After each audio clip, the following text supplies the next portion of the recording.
दिल्ली, भिवाड़ी सहित एनसीआर में प्रदूषण का स्तर बेहद खतरनाक स्थिति में पहुंच चुका है। गुरुवार को दिन भर भिवाड़ी में प्रदूषण के बादल छाए रहे। भरी दोपहरी में भी 150 से 200 मीटर आगे विजिबिलिटी ना के बराबर देखने को मिली। प्रदूषण का यह स्तर बहुत ही खतरनाक माना जाता है। एक दिन पूर्व दिल्ली में AQI का स्तर 450 दर्ज किया गया था, जिस पर गुरुवार को दिल्ली एयर कमीशन की समीक्षात्मक बैठक आयोजित हुई, जिसमें दिल्ली सहित पूरे क्षेत्र में बढ़ते प्रदूषण के स्तर को देखते हुए ग्रैब के चौथे चरण के नियमों की पाबंदियां लागू कर दी गई।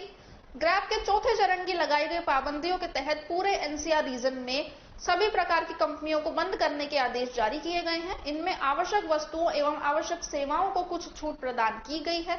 साथ ही दिल्ली में भारी वाहनों के प्रवेश पर पूर्ण रूप से पाबंदी लगा दी गई है। दिल्ली के एनसीटी और दिल्ली की सीमा से लगे एनसीआर जिलों में डीजल से चलने वाले 4 पहिया वाहनों पर पूर्ण रूप से प्रतिबंध लगा दिया गया है। साथ ही BS6 वाहनों को इनमें छूट दी गई है। दिल्ली सहित पूरे एनसीआर रीजन में निजी व सरकारी सभी प्रकार के निर्माण कार्य पर रोक लगा दी गई है। साथ ही संबंधित राज्य सरकारी स्कूलों, कॉलेजों, शैक्षणिक संस्थानों को बंद करने व गैर आपातकालीन वाणिज्यिक गतिविधियों को बंद करने और ओड इवन आधार पर वाहनों को चलाने जैसे निर्णय भी ले सकती है। वहीं एयर कमीशन ने जारी किए गए अपने आदेशों में कुछ सावधानियां बरतने के लिए भी निर्देश दिए गए हैं, जिसमें बच्चे, बुजुर्ग और श्वसन, हृदय, मस्तिष्क सहित पुरानी बीमारी वाले लोगों को बाहर नहीं निकलने की सलाह दी गई है। जितना हो सके घर के अंदर रहकर ही काम करने की बात कही गई है।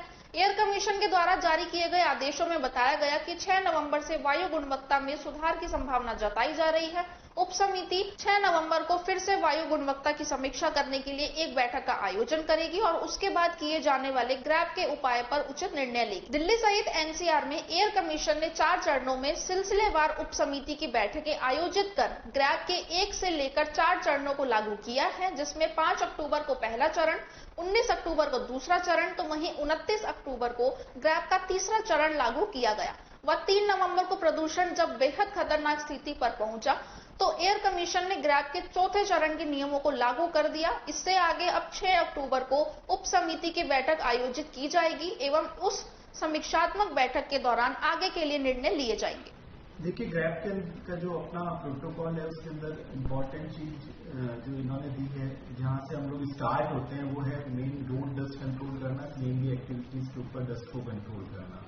रोड डस्ट कंट्रोल करने के लिए पिछले करीब महीने, सवा महीने से हम अपने इंडस्ट्रियल एरियाज के अंदर रेगुलर वाटर स्प्रेइंग करा रहे हैं। संबंधित एजेंसीज को रोड की मेंटेनेंस के लिए भी निर्देश प्रदान किए गए हैं और उसके ऊपर मॉनिटरिंग की जा रही है।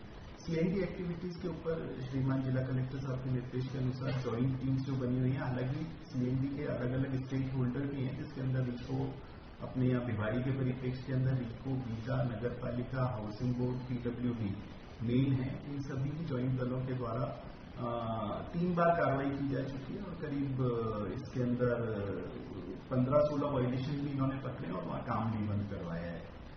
ग्रैब थर्ड के अंदर एक और इम्पोर्टेंट फैक्टर आता है ऑपरेशन ऑफ डीजीस एक्ट। तो उसके परिप्रेक्ष्य में इस समय जो विद्युत व्यवस्था है उसको सुचारू कराने का सरकार की तरफ से भी निर्देश प्रदान किए गए हैं, कमीशन ने भी प्रदान किया है और उसके ऊपर JBVNL कार्य भी कर रहा है। इंडस्ट्रीज के अंदर डीजीस एक्ट के डीजल जनरेटर्स एक्ट के ऑपरेशन के ऊपर पूरी तरह से पाबंदी है, जिसे मॉनिटर किया जा रहा है। और ग्रैब 4 के अंदर मुख्य रूप से इन्हीं सब चीजों को हमें कंसोलिडेटेड रूप से इम्प्लीमेंट कराना है, जिसके पूरे प्रयास किए जा रहे हैं। कितनी उद्योग इकाइयां हैं जो भी नियमों के बाहर चल रही हैं, कितनी बंद हो चुकी हैं, कितनी अभी इस लाइन में है, क्या? भिवाड़ी के अंदर 7 उद्योगों को 21 तारीख को हम लोगों ने बंद करवाया था, जो कि फ्यूल कन्वर्जन करने में फेल रहे थे। इसके अलावा अभी रिसेंटली सीएनडी एक्टिविटीज के ऊपर और पोल्यूशन कंट्रोल मेजर लैप्सेस के ऊपर 6 डायरेक्शन कमीशन से भी प्राप्त हुई है और उसकी पालना कराई जा चुकी है। अभी सर कुछ शिकायतें भी सुनने को मिल रही थी कि पोल्यूशन कंट्रोल बोर्ड से JBNL को आदेश तो जारी हो चुके हैं, लेकिन JBNL ने अभी कनेक्शन डिस्कनेक्ट नहीं किया है। इस तरह की कोई रिपोर्ट? देखिए, इसके ऊपर मैं कोई स्पेसिफिक कमेंट नहीं करना चाहता। 29 तारीख को पोल्यूशन कंट्रोल बोर्ड ने उस लेटर के ऊपर कमीशन से ओपिनियन लेकर और एक बिल्कुल क्लियर ओपिनियन JBVNL को भेज दी है। आगे कार्रवाई उनको करें।